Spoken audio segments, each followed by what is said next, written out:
Are now. That's all my sister-in-law did on our vacation. Was hang, I can't have my taken anyway. No wonder why. But all she did was looking pictures of the back. He walked me out of the street. Oh, take a picture. I said, well, I really don't know which side. Are there people in there? But I prefer that. Are there people in the room on there? She got something else. Oh, it's for something else? And she had like 18 Okay. pictures. Maybe I should of me check on that. walking from behind. And that was really I think that's a group of stinky students. Just stinky students. Should we put a note outside? There is a big note out there.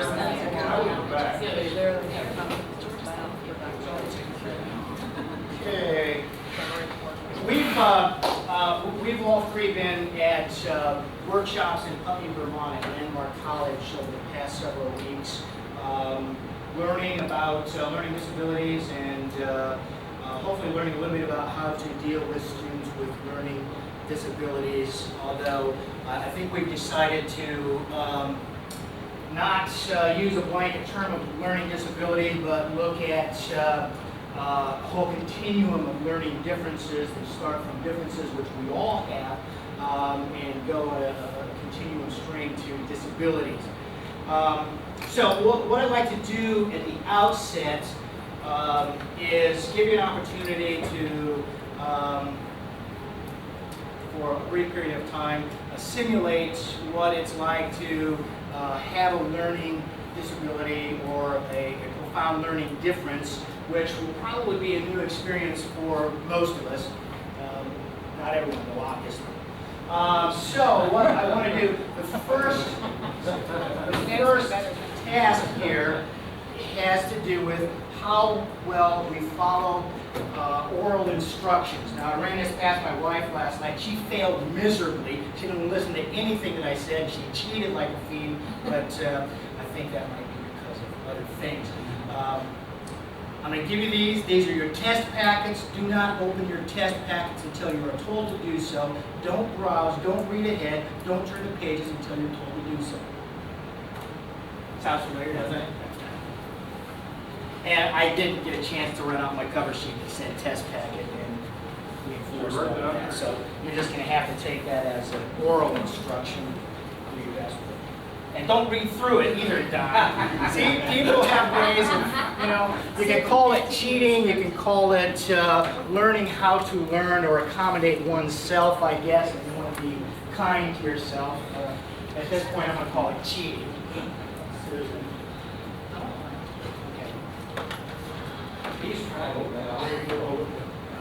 Sure. Say there's one in every cup. Okay. First thing I want to do is a little short-term memory thing having to do with a word retrieval. And you'll need a pencil. You've got some paper right there that you can write on if you want. You can use your own scratch sheet. I'm going to give you a series of words. And after I have told you the words, I want you to write those words down. After I've told you the words, then write them down. Okay?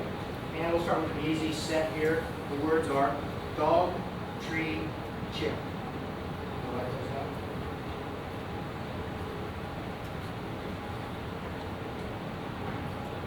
The next set, farm, run, call, out.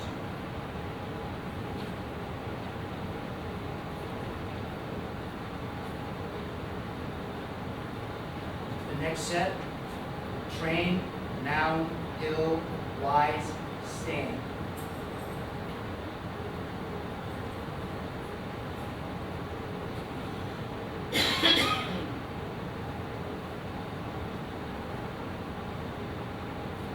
Next set, spoon, crow, desk, reach, mud, star.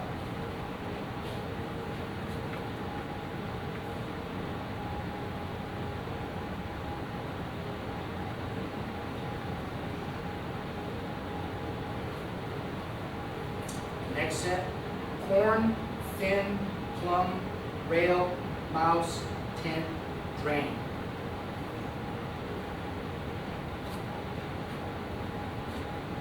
It's very easy.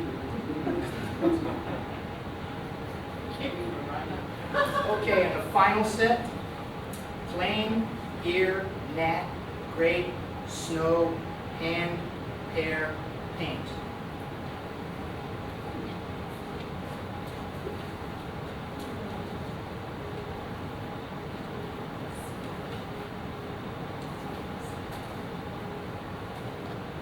Okay, so everybody has all those words. Okay, the first set, dog, tree, chair. Second set, on, run, tall, out. The third set, okay, everybody's doing okay so far? Don, you dropped out after the first set? Okay. The fourth set, which consists of 6 words.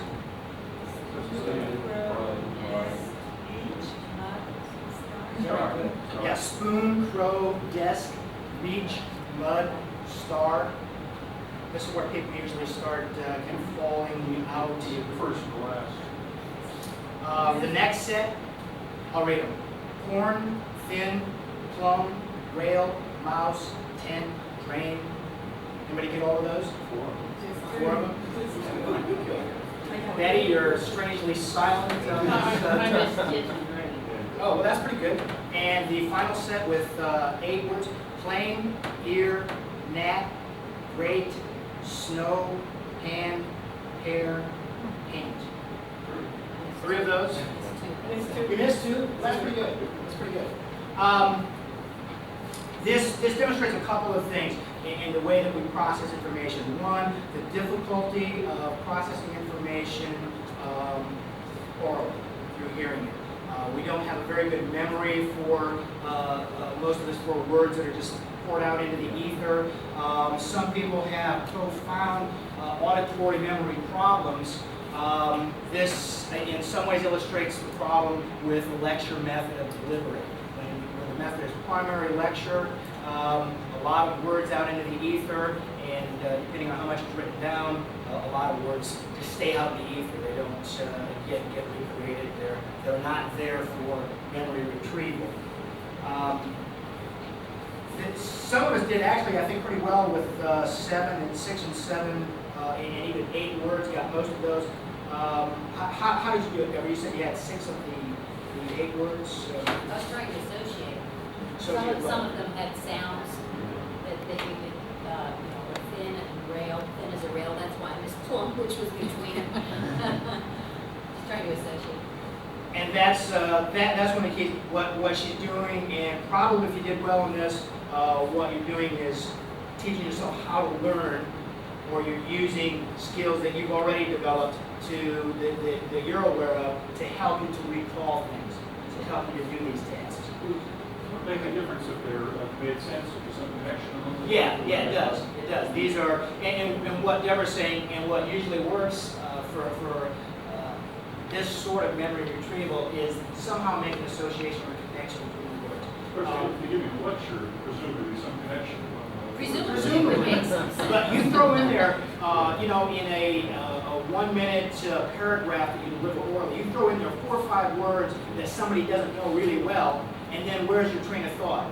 It's derailed there, and then are you getting back on it, or are you focused on, you're caught on that one word, and how do you get yourself back on track? And that's commonly what happens in that lecture. And what about repetition? Repeat those words. That's one of the things, and that's one of the things we want to get into too, is how to not only accommodate, but how to deal with people that have different processing difficulties.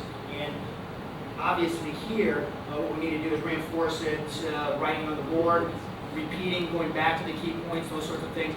Maybe an outline before the lecture itself starts. There's all sorts of techniques of that kind that can help to accommodate.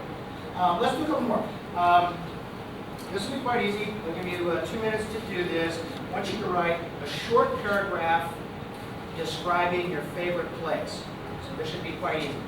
You have 2 minutes, but let me add this.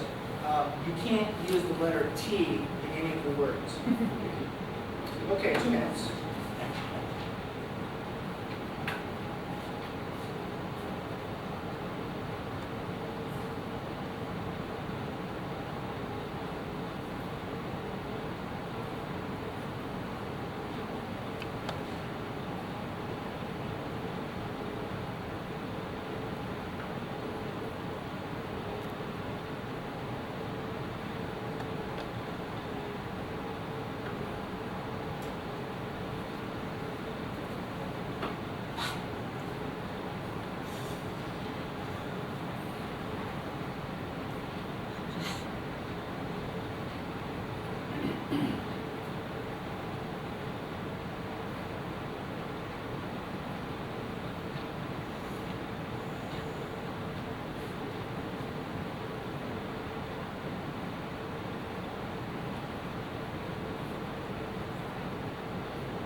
So, Susan, what's your favorite place?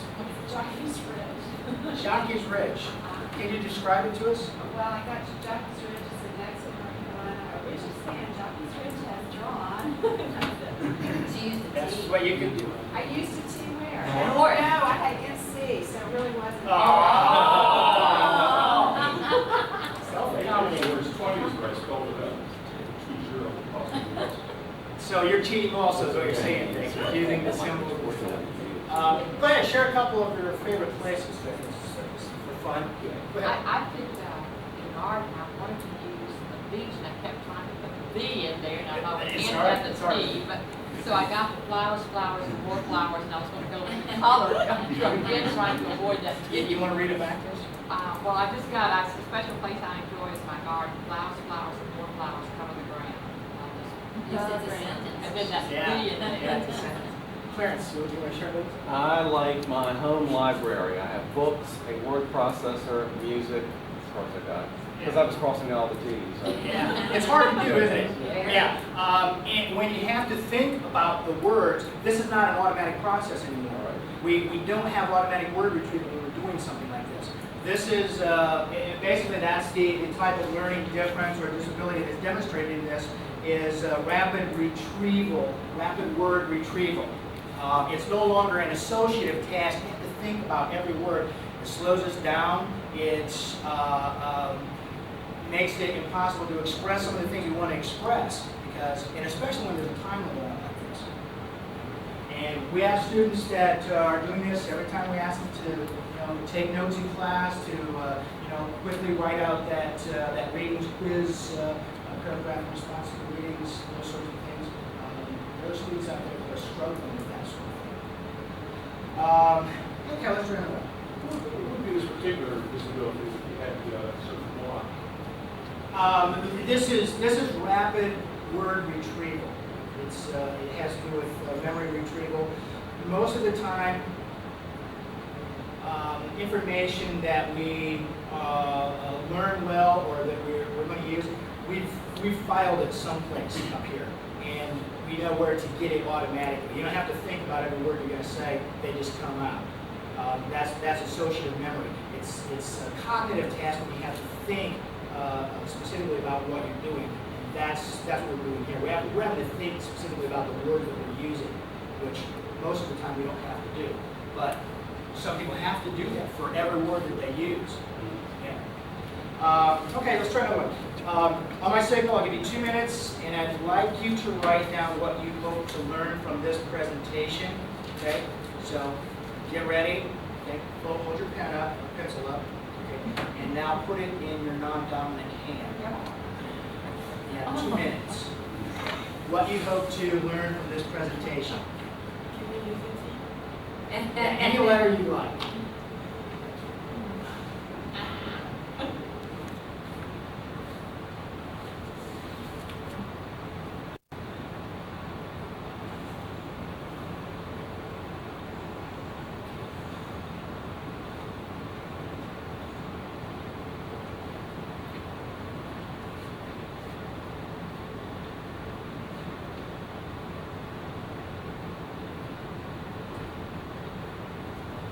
Okay, so Betty, what did you write down that you hope to learn from the presentation? I can really write there upside down backwards. Really? Really. I hope to learn what some of the difficulties face our students and how to really the impact. That's not bad. That's not bad. Pamela, what did you Well, sorry. I hope to be more sensitive to my students' needs. I tend to. Yeah, me too. Probably didn't get very far. I did you? didn't. Yeah. The other thing that I noticed too when I've done this is that, again, I'm kind of selective about the words that I'm using. It's like I have particular trouble drawing this character. I'll use a different word, and you have to think about the words. It's a long word, right? Left-handed. Now, this demonstrates it's called Graphomotor Production problems, meaning that you have some difficulty with the motor control of a pen or pencil. We've all seen students and sometimes colleagues whose writing is so labored that you can't really even make it out. And probably that's what's going on here. We look at poetry case studies. One of them, it was really interesting. This was one of the person's problems was Graphomotor Production, and the other was his attention deficit disorder. Brilliant writing, extraordinarily good stylist in the material that he typed, but it was completely without any organization, but just brilliance in the style. But when we looked at his preliminary application where he had to write things by hand, it was kind of a childish scrawl, and that was what the style reflected as well. It was not a sophisticated style of thinking at all, because he had to focus on the act of making the characters, and it made it, take a very safe route, and he just basically held back. Is that carry over if the students use the skill there? Is there still going to be that hesitation? Generally not. No. Computer can make a big difference to students that have that particular motor skill problem. This is a different kind of function than this. And this is such a complex thing to do, and if you really think about it. And some people just don't have the physical ability to do that very well. Okay. All right. Well, you followed instructions pretty well up to this point. If you would flip over the first couple of blind pages, there's a brief passage here which you might recognize. If you'll take a minute to read through the first paragraph, and I'd like to ask you a couple questions about it.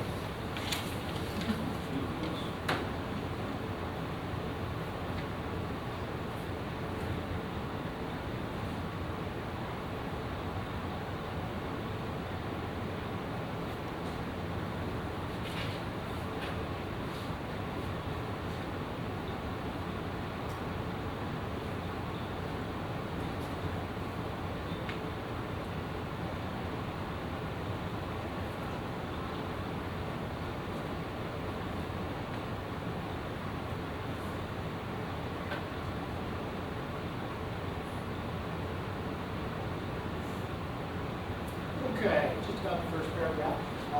Anyone want to volunteer?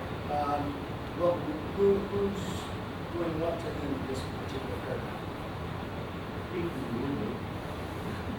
Vic says, peeked in the window. Who peeked? What window, Vic? All right. Well, let's process this in a somewhat different way. I'll read it to you as best I can. So the wicked wolf took her shirt cord, and when he reached a cordage of her groin murder, picked in her window, and saw that her poor old wormy was lying in her bed. In her flesh, this abdominal wolf leaped on her bed, pounced on her poor old wormy, and marbled her up. Then this ratchet animal hot on her groin murder's nut cup and neck gun, and cradled Hope in her bed. You with me on this? Yeah. Again, an example of oral processing. When we say these things very clearly that clearly can be understood by anyone, they're not. Sometimes this is what it sounds like. If you want to look at it again with a different interpretation here. So the wicked wolf took a shortcut, and when he reached the cottage of the grandmother, peeked in her window and saw that the poor old woman was lying in her bed. In a flash, this abominable wolf leaped on her bed, pounced on the poor old woman, and gobbled her up.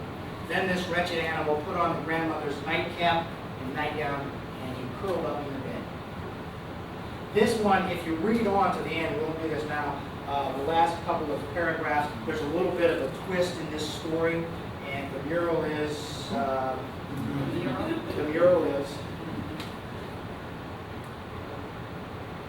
yonder north circumstances shut lattle gulls, stopper, torque wet strainers.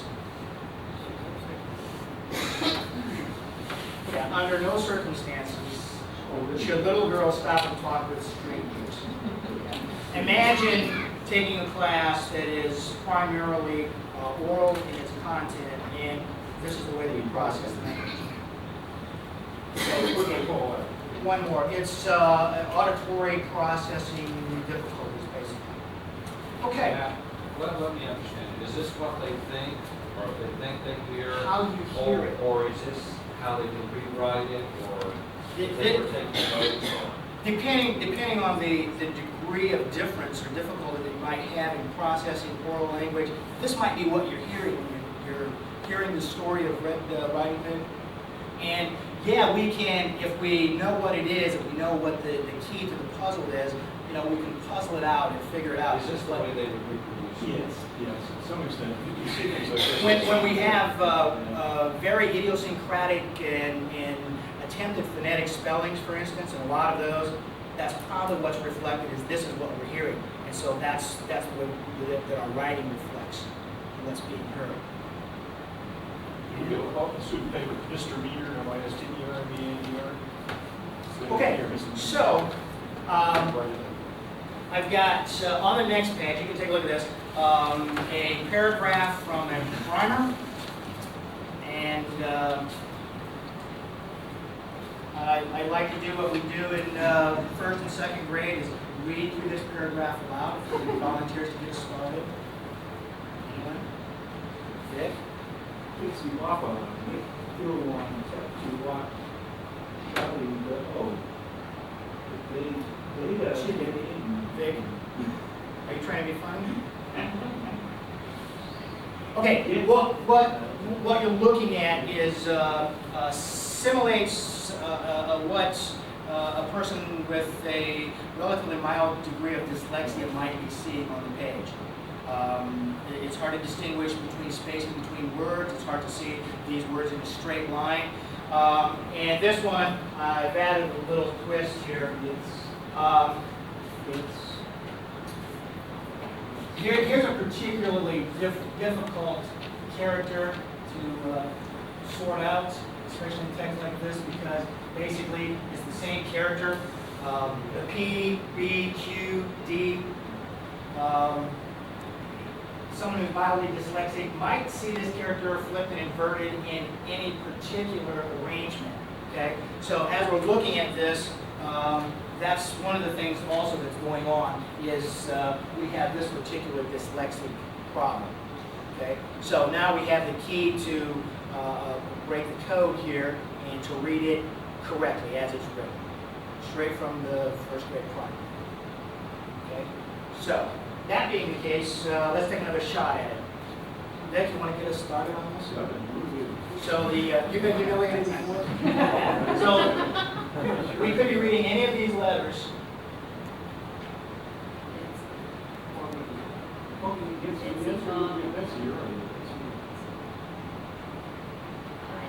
Come on, folks, this is easy stuff. This is primer stuff. Well, they want to watch That's the Betsy, video. Bob, and Bill.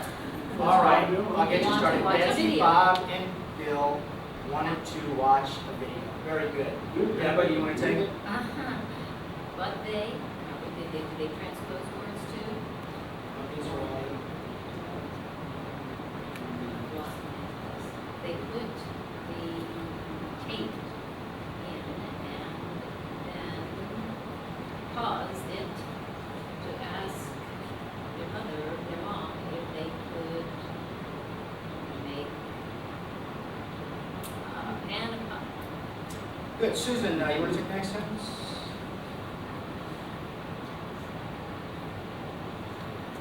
Come on, Susan, it's very easy. That's all. I'm trying to figure out what the. It's Susan's Are we turn, not folks. paying attention to the punctuation too? Did that pop good? After popcorn, there's a period, Susan, then we begin the next sentence. Come on, Susan, no periods. Nurse. Okay. Start with Bob.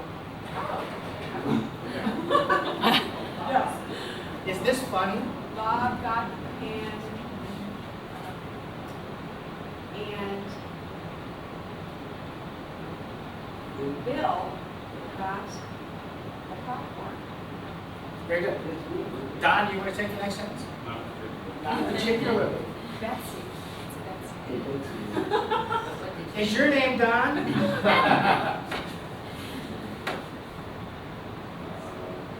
see.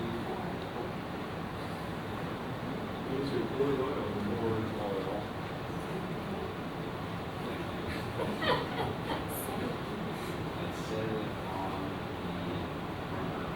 Very good, Don. Can't hear it. He said, Betsy poured oil in the pan and set it on the burner. Do speak up. Debbie, do you want to take the next sentence? No. Okay. No, I really don't. The popcorn began popping, but the lid was not on the pot. So the popcorn didn't do what it was supposed to. What did the popcorn do, Pam? I can't do this. You can't do this. You can't read a simple primer text. I can't. I I'm might being have honest. popped on the floor. Plopped on the floor. Clarence, can you finish this lesson? Bob got the dustpan and swept up the popcorn while Betsy. What? Pop to do Pop, that. how to do that? Thank you. Thank you. Okay, so in this story then, let's see. Bob gets the pan, Bill gets the popcorn, and who got the oil? That's it. No, Betsy didn't get the oil. She poured the oil. She poured the oil. It doesn't say who got the oil. Pay attention, people. This is a very simple paragraph. And who swept up the mess?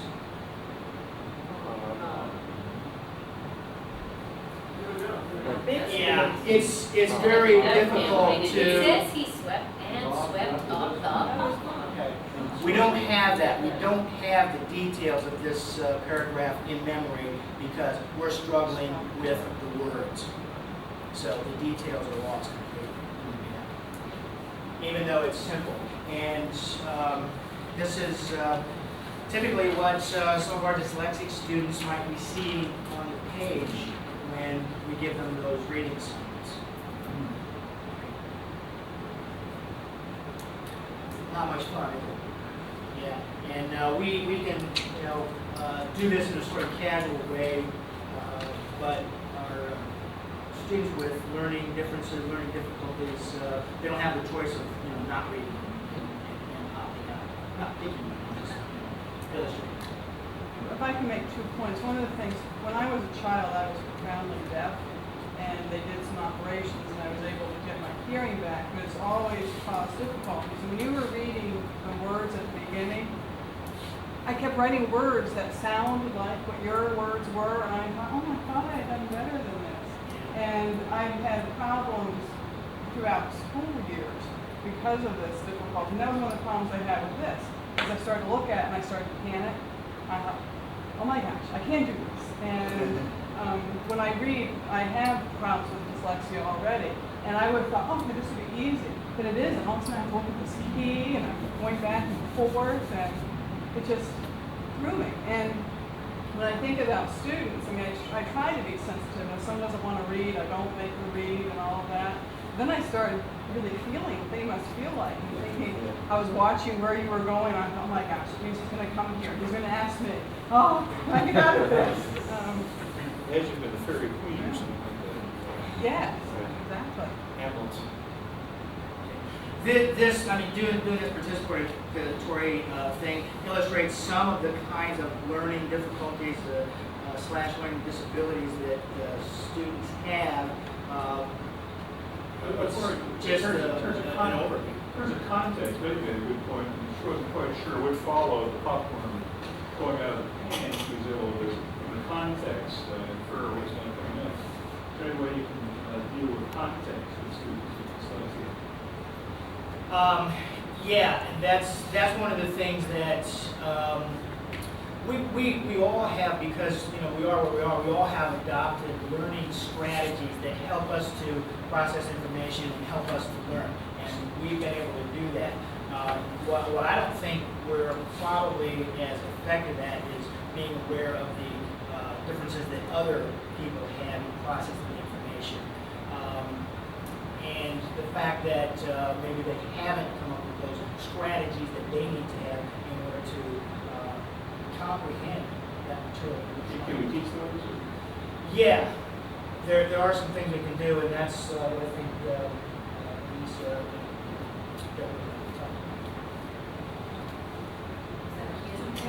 add with what he had, the demonstration he gave us, Google asked, and we are going to see if we have it on campus.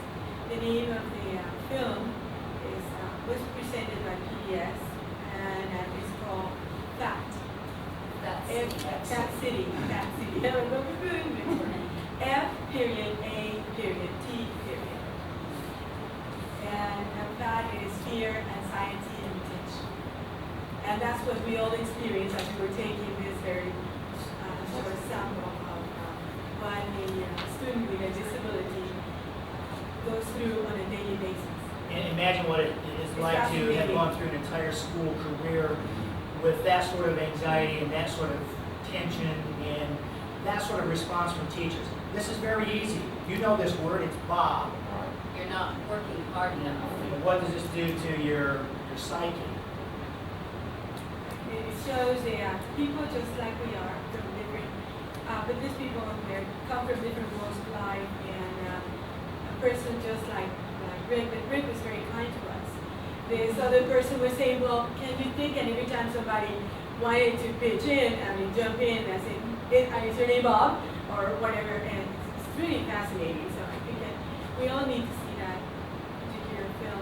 It's short, it's about an hour long, to really be totally sensitized to what is going on. Well, we're going to see if we can order it if we don't have it on campus. And PBS and others can get together.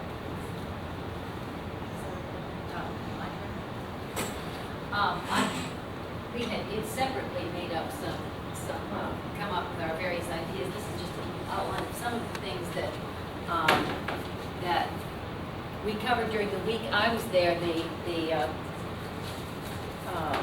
institute that I was attending was teaching skills and strategies for reading and studying. I was in because I teach study skills. But there's just a couple of sections here that I wanted to cover a little bit. One emphasis there obviously is on learning differences, and the first thing that they generally do, all of these students of course are diagnosed with learning disabilities or ADD, ADHD, or a combination thereof. But they do learning styles inventories, and we all have different learning styles. And we all need to be aware of that, and we can all reach more of our students by teaching to different learning styles as much as possible. A big emphasis of this conference was metacognition, which is simply knowing how you learn.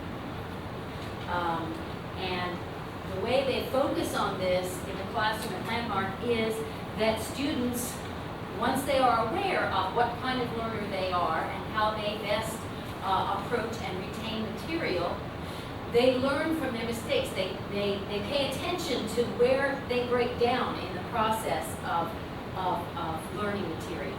They pay attention to their breakdown points, and then they devise strategies with their teachers of how to circumvent those breakdown points.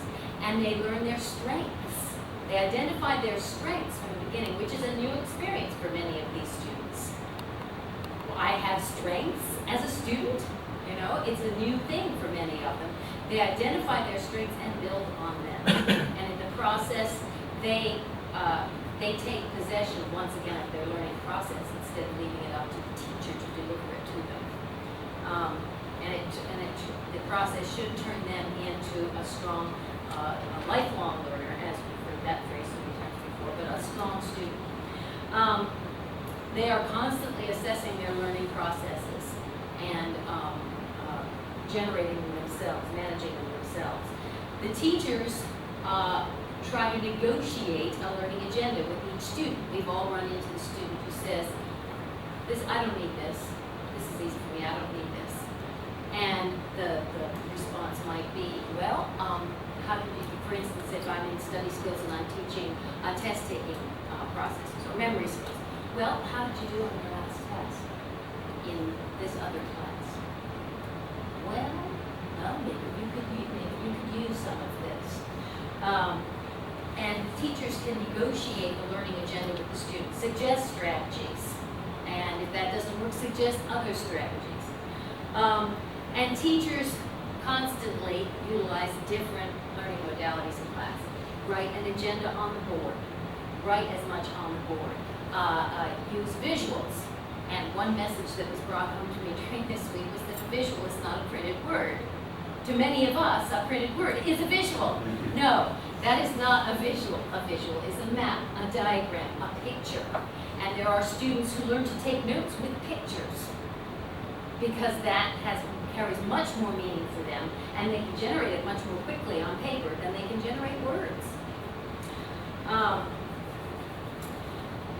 The school uses a master notebook system. I'm going to brush very quickly over some of the study skills things that we dealt with. We dealt with time management and memory, executive functions, and it's an easy sell to students because you can sell it to them on the basis that this can help them on the job, in the workplace, in their relationships.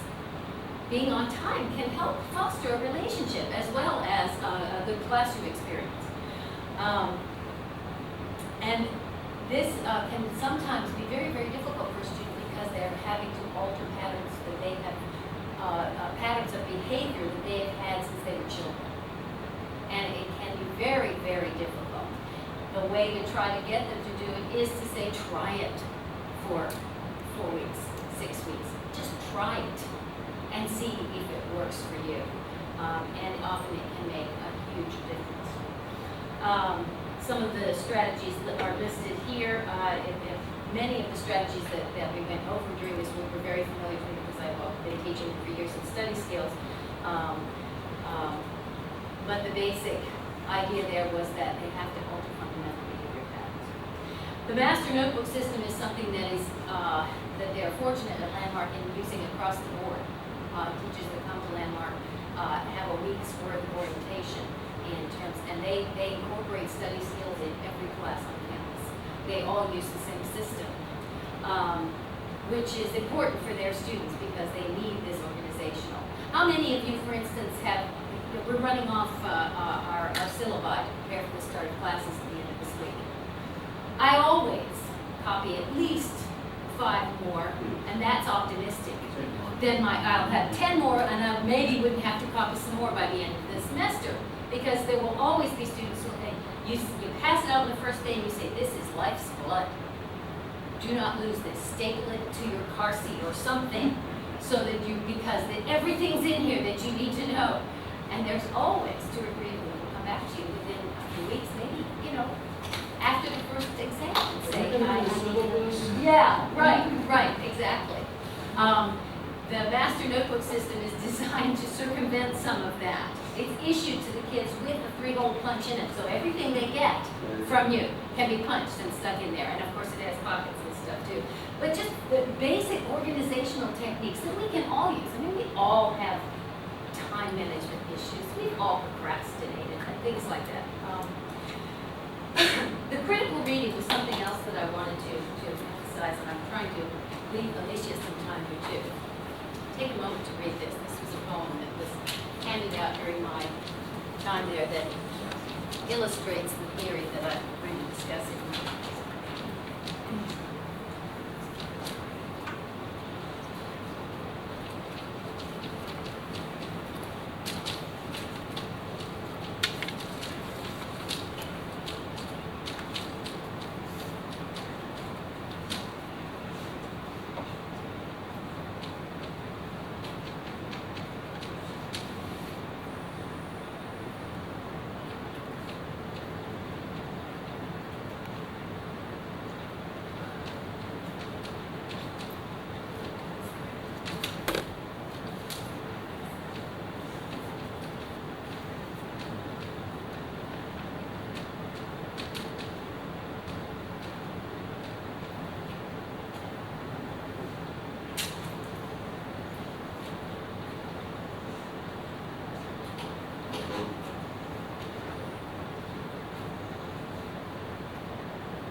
Schema theory was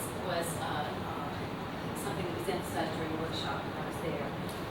Simply the idea that if you already have a framework, or as one presenter put it, if you already have a file named in your memory, a computer file, named and what's the word in computer age you have to, when you first initialized, that's the word I was looking for. If you've already got a file initialized, ready to receive the information, then you can download it. If you don't, you can't on a computer.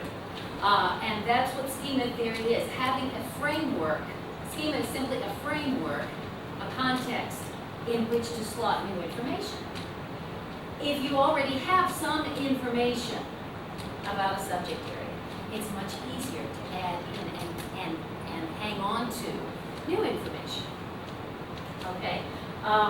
And we all bring a certain amount of our own background information to any text that we read. So the idea of thematic units is very, very important.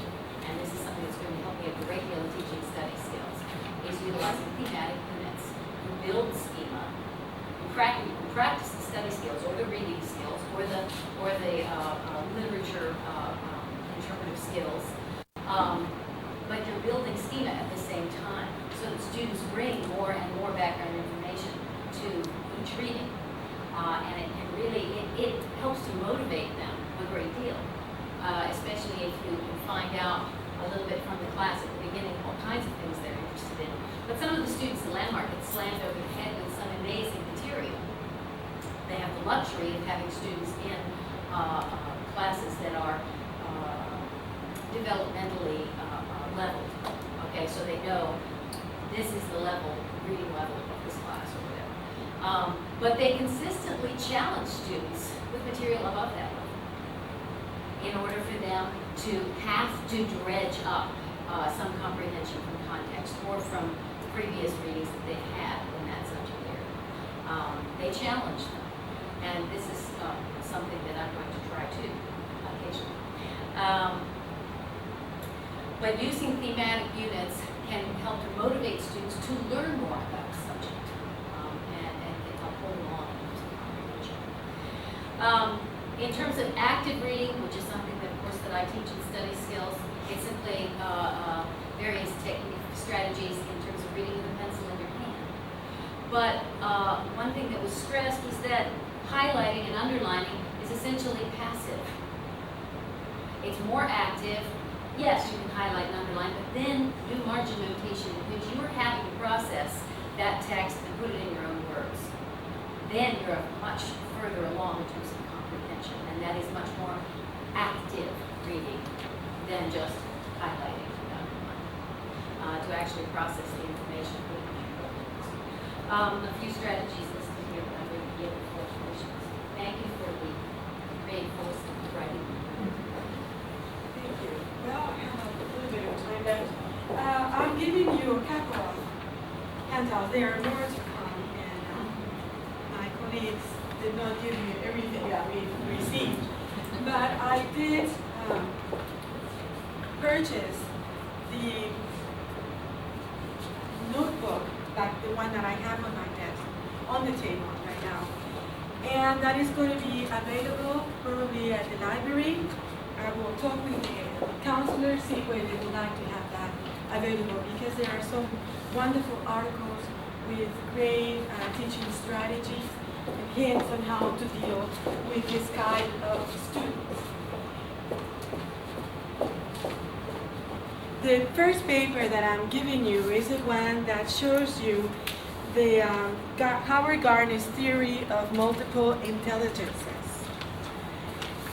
And I think it's one of the, this is probably the parting point or starting point that they use at Landmark College, in that there is going to be a way in which you can send a message to the students. Because everybody of these LD students, they will be able to learn by one of these forms. There's something that is going to reach them somehow.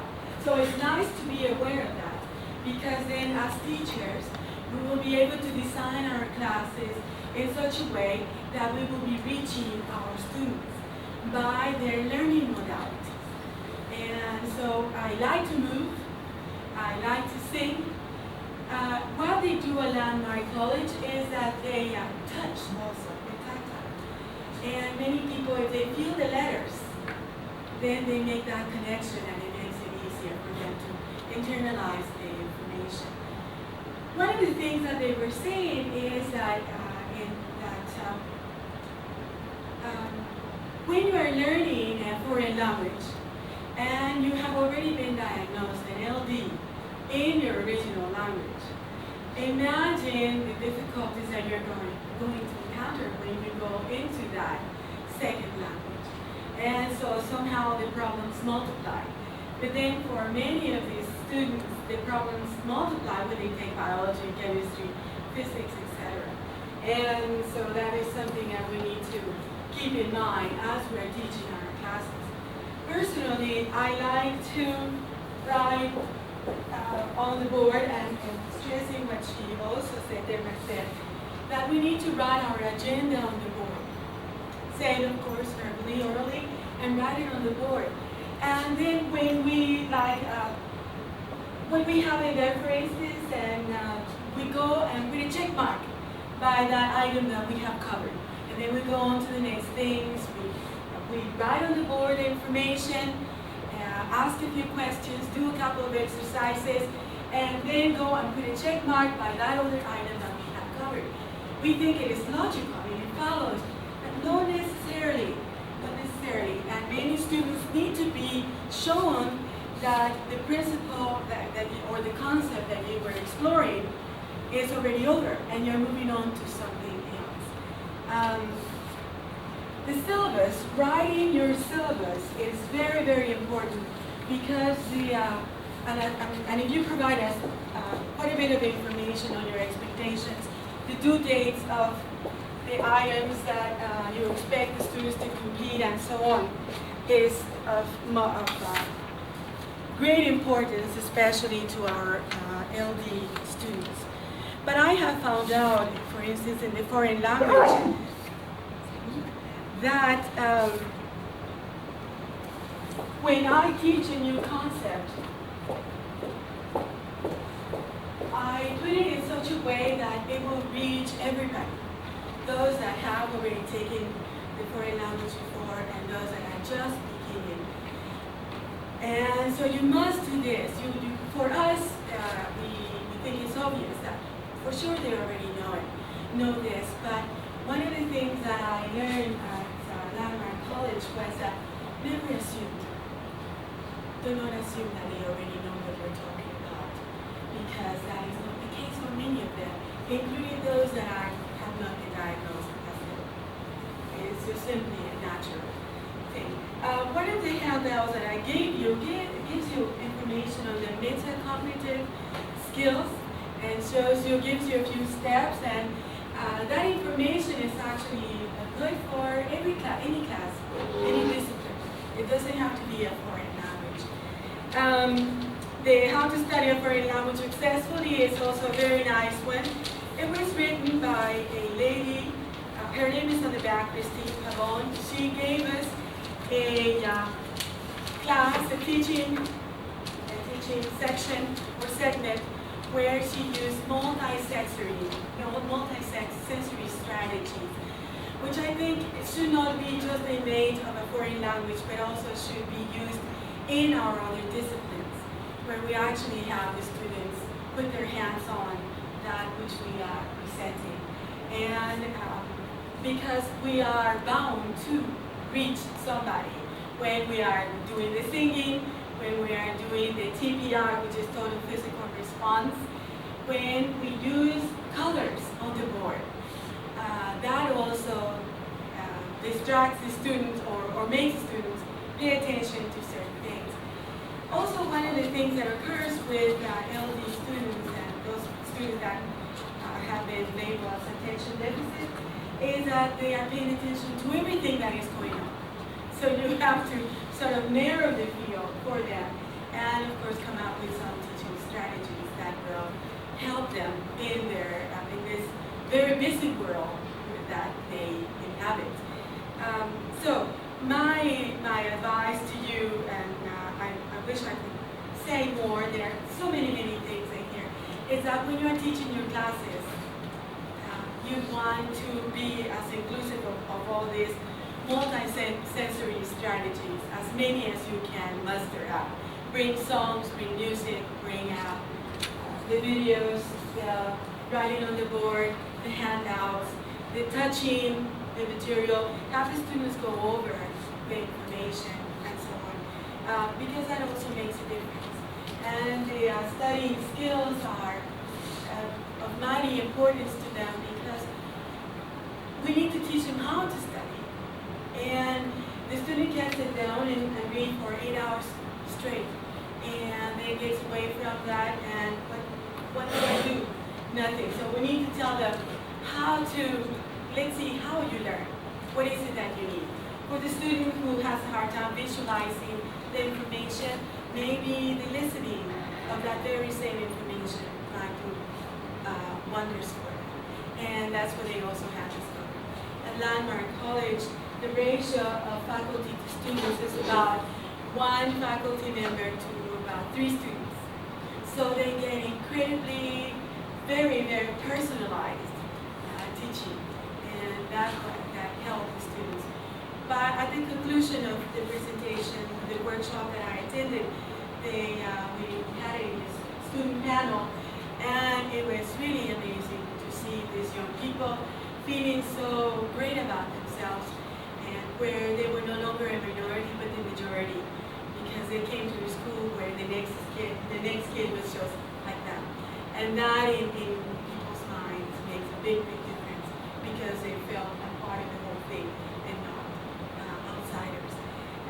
In the handout that I gave you that has the multi-sensory strategies, they show you some of the ways in which we learn: the visual, the kinesthetic, tactile, the auditory, and the verbal. And some of these things that are in here, you might be able to apply, bring over to your own discipline. And so I hope you can use this and help you view your students, the ones that we think that are really not paying any attention and that are lazy. Probably are not so.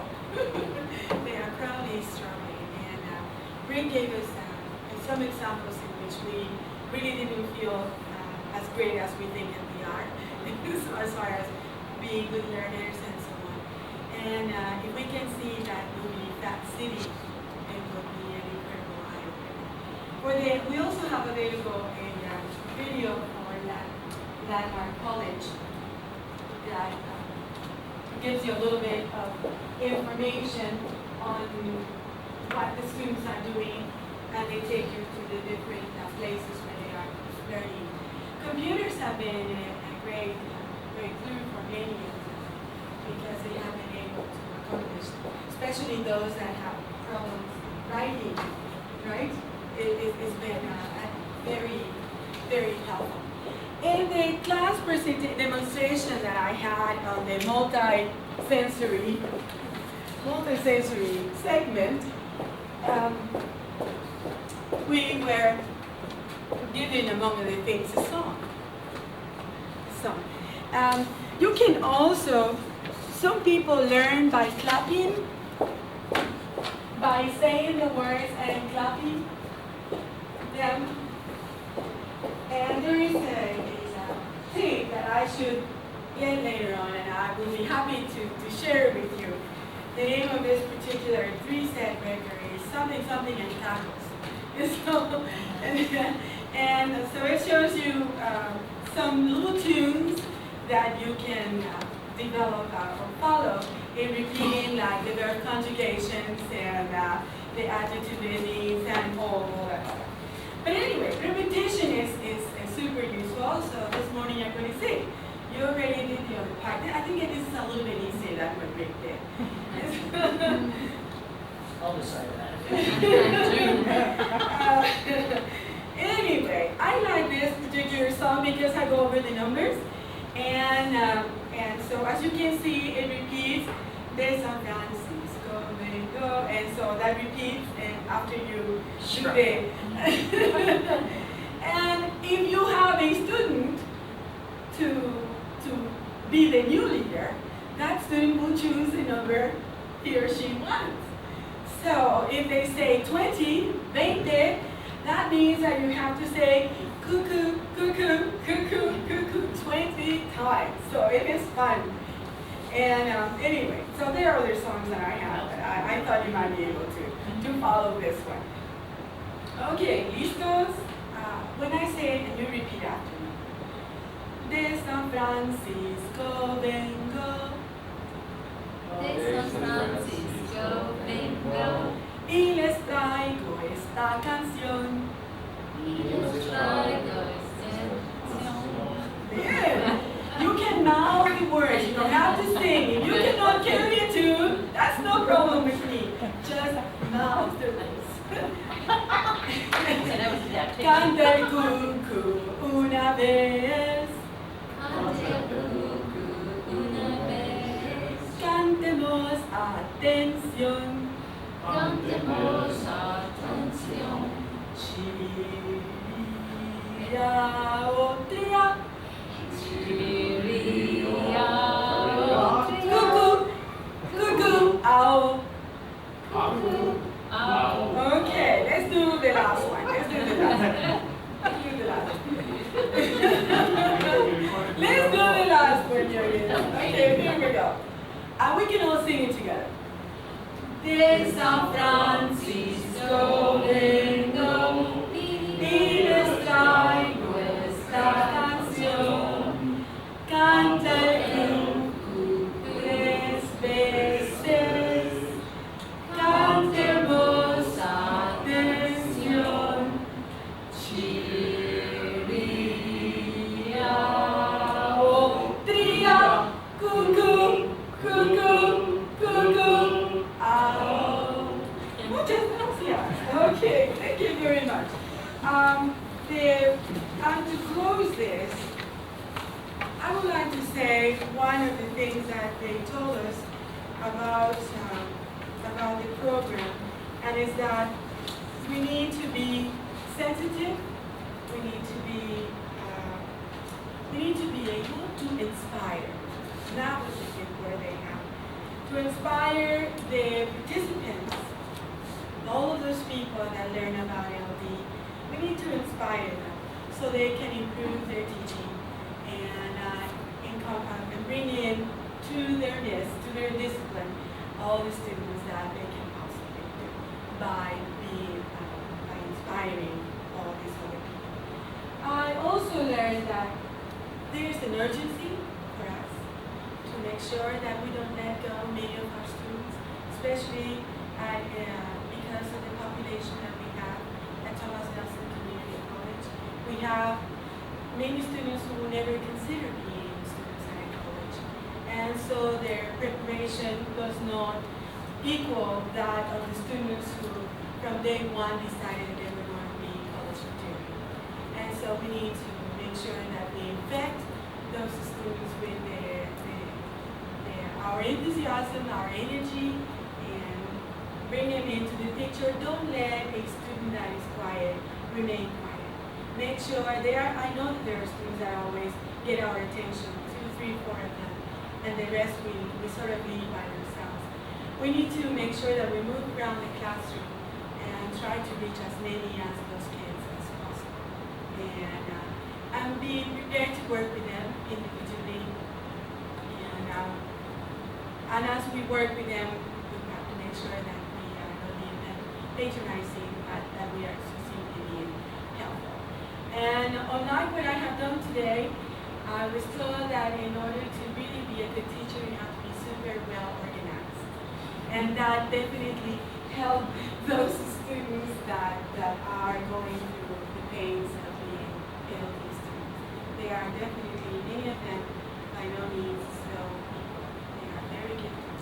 Many of them are very gifted. Thank you. Well, I want to add too, we each went through a different week of workshop, which basically we had from that experience, it was pretty much a semester-long graduate seminar that was crammed into 1 week. About halfway through the week, I said, I'm going to go ahead and pay for tuition and get the credits for this because it was so intense and so much information and so much work that we've done. And there are a lot of things, obviously we can't condense all of that into an hour. There are a lot of different strategies that we have that we're glad to share in a number of different ways, one of which, writing some things for the flag staff. But there are some very specific strategies that we all have learned that we're going to be more than happy to share. You don't pack too much into 1 hour. It's just a very brief view of some of the things. In that vein, I did purchase a video that goes with this teaching study skills unit that they publish, and I'll place that in the library so that you can review it. I think it's a couple of hours long. I haven't had a chance this summer to do it myself yet. I had a question for Rick and Alicia. I was interested in 7 ways of knowing, and this one is the body kinesthetic. And that's a lot of students. Yeah, that would be, for instance, you watch a gymnast or a figure skater, and you try to think, how can you do all of these things and think about them and be able to do this? That person has more of a natural proclivity for that kind of That's what I was memory. wondering. Say if you had a student who saw P's and B's as distinguishable, you could actually approach to a different door. So you mentioned holding a cutout of a letter P. Yes. A letter B. Are there any success stories like that? There's all sorts of different ways, different strategies to approach it, and a lot of it is tactile. I've got a number of strategies that I'll share, like in department meetings, about how to approach organization in a visual way. And this was real difficult for a lot of us in the workshop that I was at to really get a handle on, because in the field that we're in, we're not visual.